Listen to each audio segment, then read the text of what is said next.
Welcome back to You Ask Doc About Menopause. This is part 3 of our YouTube series on menopause. This period of transition affects the daily lives of many women at any given time. In parts 1 and 2, we reviewed the symptoms of menopause, details about hot flashes, bone and heart health, and feel free to recap those on our YouTube channel. And if you're not yet subscribed to our channel, please hit like this video, and subscribe to our channel as you watch this video as well. In this session, in this installment of the series, we're going to address sexual problems, vaginal dryness, and mood changes, which are all common features of menopause. Do women have sexual problems after menopause? Yes. So some women, not all, but women can experience sexual problems after menopause. The impact of menopause on sexual function varies from woman to woman. Postmenopausal women may experience vaginal dryness, painful sex, and decreased sexual interest or lower libido, which can all come together and impact their sexual function. Decreased libido is where some women experience a decrease in sexual desire after menopause, which can be related to hormonal changes, coupled with vaginal discomfort, which is a physical change from the hormonal changes as well, too. Some women will also experience problems with just feeling aroused, and that overlaps with some of the mood changes that happens in menopause as well. It might be harder to achieve an orgasm or find sexual satisfaction. I do have to put a little asterisk here, just a little caveat when I talk to women about sexual changes in menopause. There's so many layers to this cake, right? So if my clients are listening right now, they would have heard me say this as well too. There are many layers to this cake, because there are a lot of women who are perimenopausal and menopausal that enjoy sex. They have a healthy sexual appetite. They achieve orgasms. So it's rather very unique to the individual, especially looking at your sexual history, your sexual appetite all along, the relationship, who you're engaging in sexual activity with. There's a lot of layers to the cake, right, where arousal is concerned. And we do know that a lot of our arousal as a woman is really housed in our mental state. And if we are struggling with depression, anxiety, low libido, and difficulty achieving orgasms, the factors is there as well too. So it's a few layers to the cake, as I said. So some women will have these sexual disorders, but this can also be experienced by women of all ages, not just perimenopause and menopause. Stress, there's that word again. How many letters in the word stress? 1, 2, 3, 4, 5-letter word that keeps cropping up. Sedentary lifestyle as well too. Relationship discord, depression, underlying anxiety, and other medical conditions can contribute to changes in sexual function during menopause. So there is a potential link to heart disease with sexual dysfunction. In some research, there's a suggestion that women with sexual dysfunction in postmenopause might actually need to be investigated to see if they're having issues with cardiac function, because there seems to be a link to underlying cardiovascular issues. I found this out as I was prepping for today's recording, and a couple studies. So I went down the rabbit hole for you all, and they're saying that this is why routine medical evaluations are very important during menopause. What can be done about vaginal dryness? Oh, the vagina. What can be done about vaginal dryness? So many vaginal symptoms can be treated effectively with lubricants, vaginal estrogen, and other therapies, right? Vaginal changes usually happen when estrogen levels decline after menopause, leading to thinning and drying of the vaginal tissue. This can cause pain during intercourse, right? So during penetrative sex, which is called dyspareunia, you can have painful sex. And that in itself makes it difficult to even enjoy sex, or even difficult to feel aroused or to achieve an orgasm. A physical exam should be done if you're experiencing vaginal dryness as a symptom, to check for other causes, including infections, which can easily be treated, and vulvar conditions that may not be related to menopause, such as lichen sclerosis, and these other conditions might be managed differently. Vaginal estrogen helps with vaginal dryness. It actually works really well. It does not increase the risk of breast cancer, blood clots, or other conditions. The dose is low. It is considered HRT, but there's very little medication that actually gets absorbed into the rest of your body when you use the vaginal estrogen cream. So it's safe to use, and you can use it for a long time as needed, as long as you're still engaging in sexual activity. And it can be used intermittently, so off and on as needed for symptoms. Now, over the past few years, at least in my practice and working with women and their menopausal symptoms, there locally and internationally, there has been an inconsistent supply of this specific form of HRT, right? The vaginal estrogen option, which can be frustrating for me as the provider, frustrating for the patient, because I just said how well it works. One major example was the discontinuation of Premarin cream. Since I was a medical student, Premarin cream was something that would be used for vaginal atrophy or atrophic vaginitis, which are all features of vaginal changes that happen in menopause. The Premarin cream has been discontinued, and this was realized when there was a global shortage back in 2018. The exact reason for the discontinuation has not been stated. However, it's been implied that there were issues with manufacturing or supply of the medication. So this product, which was instrumental in treating atrophic vaginitis in menopausal women, became quite scarce. There are a few other brands that have become available, and there are some brands that I prescribe regularly, but supplies can be inconsistent. So this is why I advise women with vaginal dryness, even if we can't source the vaginal estrogen cream. And I speak here locally because I am based in Trinidad. When I worked in the States, in New York, we also had the option of the vaginal estrogen ring, which is not available here locally. So there's a ring, the estrace ring it's called, which is inserted and would stay in for quite some time and provide local treatment in terms of HRT, avoiding a lot of the other risks that can be sustained. But in the event that it isn't available to you, vaginal dryness can be remedied if you rely on non-hormonal options such as vaginal moisturizers and lubricants. And there's a key difference to know here.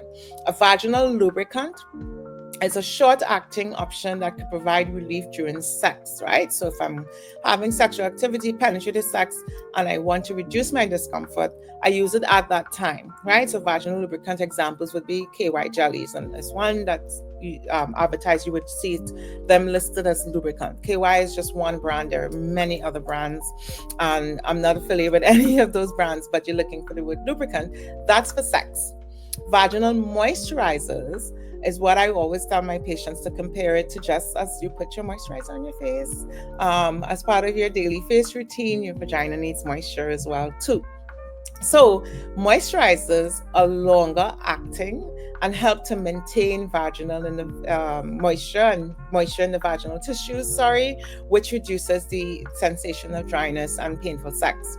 So you can be on both of those. One is just your daily moisturizer. You're looking for products, and there's so many options, but when you look for it, you're looking for something that's a vaginal moisturizer. Try to stick to things that are water-based as well too. And then for sex, you would use a vaginal lubricant. You can put a little bit towards the back wall of the vagina, the perineum, which is the space between the vagina and the rectal area. You can also apply a little bit of vaginal lubricant to the tip of your partner's penis as well too, to reduce the pain and the friction that can be sustained at times due to reduced lubrication. Right? Prescribed options. I just spoke about the estrogen cream. There's also estrogen tablets and rings that could be used as suppositories to help restore moisture and elasticity to vaginal tissues. Availability can vary depending on your location. And I know that some of our subscribers and followers are not just here in Trinidad, you're in many different places. So it would be variable based on your location. There's a medication I would mention that's actually called a SERM or a SERM. It's pronounced ospemifene. Did I pronounce that right? Yes, don't come for me, but I did think I pronounced it right. But this is an oral tablet that can be used for vaginal dryness, and it's an selective estrogen receptor modulator. So it helps improve your estrogen uptake into those tissues. Again, not readily available here, but it can be via prescription in the US and the UK and Canada as well too. So just something to mention to your physician. And then DHEA, which is known as progesterone, is also a vaginal tablet that could be used to provide relief from vaginal dryness. Now, this is a version of testosterone that can be used. There are some side effects there as well that needs to be considered, and again, availability, right? And of course, HRT or hormone replacement therapy, which would be HRT as an oral form of hormonal input to help to remedy vaginal dryness. So this will be discussed in the next video coming up, so stay tuned for more information about HRT. Now, maintaining hydration, engaging in regular sexual activity or stimulation, and avoiding irritants, right? So irritants would be like scented soaps and other scented hygienic products. Doing this can help manage your vaginal dryness. Regular sexual activity is important to retain normal sexual function. So it's true. If you don't use it, you can lose it. I thought that was funny. So, in some cases, laser treatment may be considered. I just have to talk about this briefly because this can be considered for persistent symptoms, but this is really highly dependent on the technique and the approach, which may vary depending on the person doing the laser. And of course, anyone doing laser will tell you that the results may vary by the individual. So some women may get a temporary relief after these laser procedures, but there are some risks to consider, including vaginal pain, scarring, and then depending on the expertise of the person administering the procedure. So more studies are also needed for this. I skipped across to the ACOG website just to check back to see if anything's changed since I was in training and since I was practicing in the US. But the American College of Obstetricians and Gynecologists generally advises against elective vaginal rejuvenation or cosmetic surgeries, and they cite a lack of evidence for their safety and efficacy. ACOG also emphasizes that these procedures, which are marketed for enhancing sexual gratification and enhancing the appearance of the vagina, are not medically indicated and can pose substantial risks. What can I do to improve mood swings for menopause? To improve mood swings related to menopause, I'm going to recommend that you prioritize good sleep, engage in regular exercise, and consider incorporating stress-reducing practices like meditation or yoga. And give it a good try, give it a swing. These can help in more ways than you can imagine. HRT or hormone replacement therapy or other supportive treatments can also help manage symptoms as well too. With regards to sleep, getting sufficient and quality sleep is crucial for managing mood swings. Aim for a regular sleep schedule, consistent sleep schedule, and create a relaxing bedtime routine. Exercise regularly, right? So physical activity, walking, I mentioned swimming before, I've mentioned yoga a couple times. These can all improve your moods and reduce your stress. Exercise also reduces endorphins, right? Which can have a mood boosting effect. Stress reduction, right? So this is where deep breathing exercises, your mindful practices that I mentioned in the previous video can help promote relaxation and reduce stress. And of course, look at your environment. And if it's a stressful situation that you could take control over, let's work towards that as well too. Eating a balanced diet rich in fruits, veggies, whole grains, lean proteins, just clean things up a bit when you're going through perimenopause and menopause. Just making healthier adjustments to your nutrition and your schedule can support overall well-being and potentially reduce mood swings, right? So this is important. And be mindful about high sugar throughout your day, because that for anyone, male, female, child, adult, If your sugar levels are fluctuating quite severely because you're doing a really high sugar snack of some form, then you would have highs and lows, and that will also contribute to moods that you might experience.